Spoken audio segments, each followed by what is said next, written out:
Here's the quote.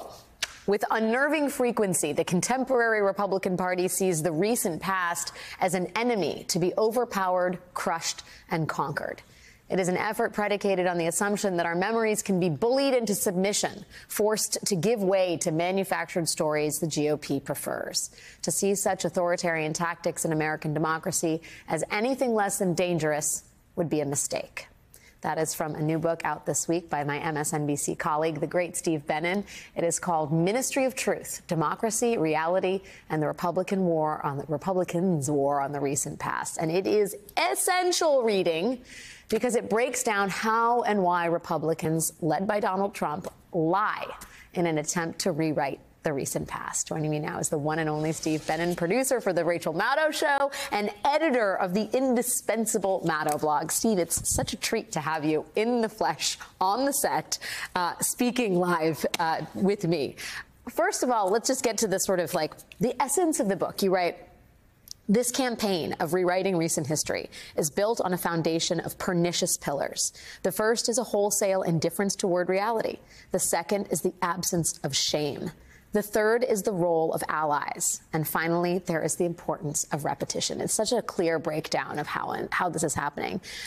I guess I wonder the motivation as you see it. Is it purely to stay in power? Do you see something broader in their goals? A little of both, actually. I mean, I think clearly there is an electoral element to this. Clearly, Trump wants to regain power, and he thinks that the way to do that is to fool just enough people by rewriting recent history, hoping he can just overpower our memories into submission and convince them that he deserves a second term, despite his failures, despite his scandals, and so on.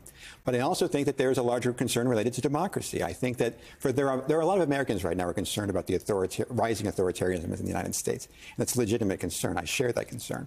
But with that in mind, we have to not forget that as long as there have been historical records, there have been authoritarians engaging in all kinds of tactics to rewrite history, to eliminate enemies, to cover up crimes, and so on.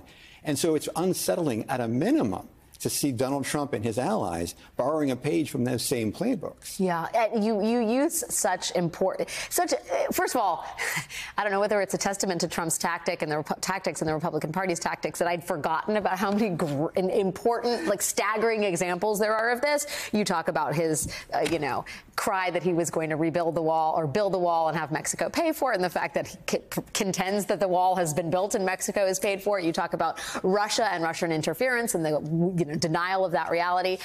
What stands out to you as one of the more forgotten but most sort of pernicious and useful examples to focus on? One that came up just today, as a matter of fact. I mean, it was timely and generous to help bolster my book, I think. You're welcome. To see Donald Trump today making the case that his economy, the economy under his presidency, was extraordinary. It was historic. It broke all the records. Human eyes have never seen an economy like Donald Trump, except it's not true. Even if we exclude 2020 from the picture altogether, of course, when the economy hit a recession related to COVID, even if we exclude that, for the first 3 years, the numbers are not nearly as good as the last 3 years of Obama era.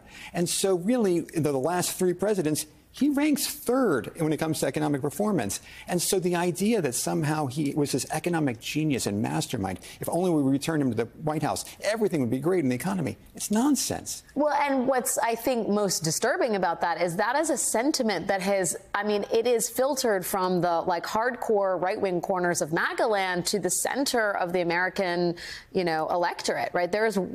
Even some Democrats believe that the economy shepherded under Republicans is better than under Democrats. Yeah, and I think that my book goes a long way in trying to set this record straight here, because really, when you look at the data, job growth actually went down in the first 3 years of Trump as compared to the last 3 years of Obama. And that is just lost to history, because the history has been rewritten by pernicious figures who believe that people shouldn't know the truth. You make a real distinction between history, right, which is always subject to argument and relitigation, and recent past. Right. Can you talk a little bit about why it's more damaging to a democracy to try and rewrite recent past as opposed to the sort of broader debate that we tend to have about historical events? Right. I mean, clearly the Republican culture war is targeting all kinds of things from generations past, history before our lifetime. And that's an important element. And my heart goes out to the culture warriors who were involved in that fight.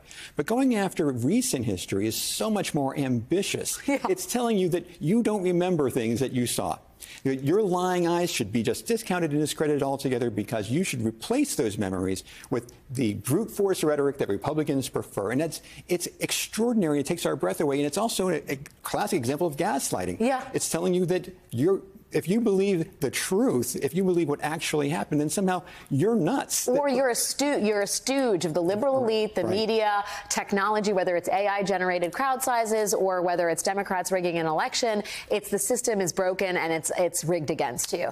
To that end, J.D. Vance, right, a clip from 2020 has surfaced wherein J.D. Vance is talking to a podcaster about his beliefs about women and their role.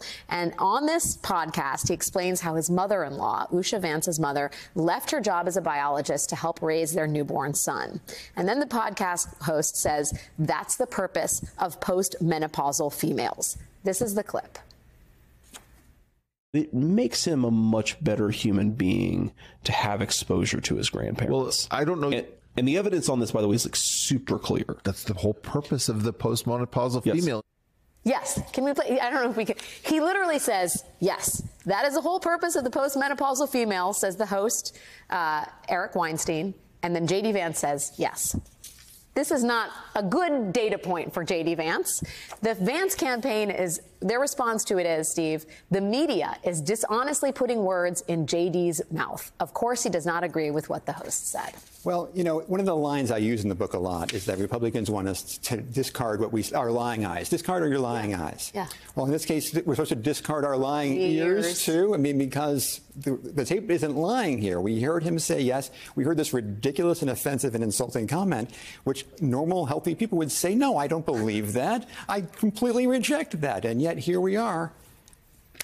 You know, it's not good news for J.D. Vance, but it's especially not good news for a functioning democracy and institutions that need to retain their integrity. Because the more you vilify the media and the general mainstream ecosystem, the less you have a set of shared facts. Unless we are all operating in the same reality, the harder it becomes to govern fairly. Steve Bannon, here's the book right here. I'm holding it up. Thank you again for being here. I love seeing you in person. The book is titled Ministry of Truth, Democracy, Reality, and the Republicans' War on the Recent Past. And it is on sale now, and you should buy many copies of it.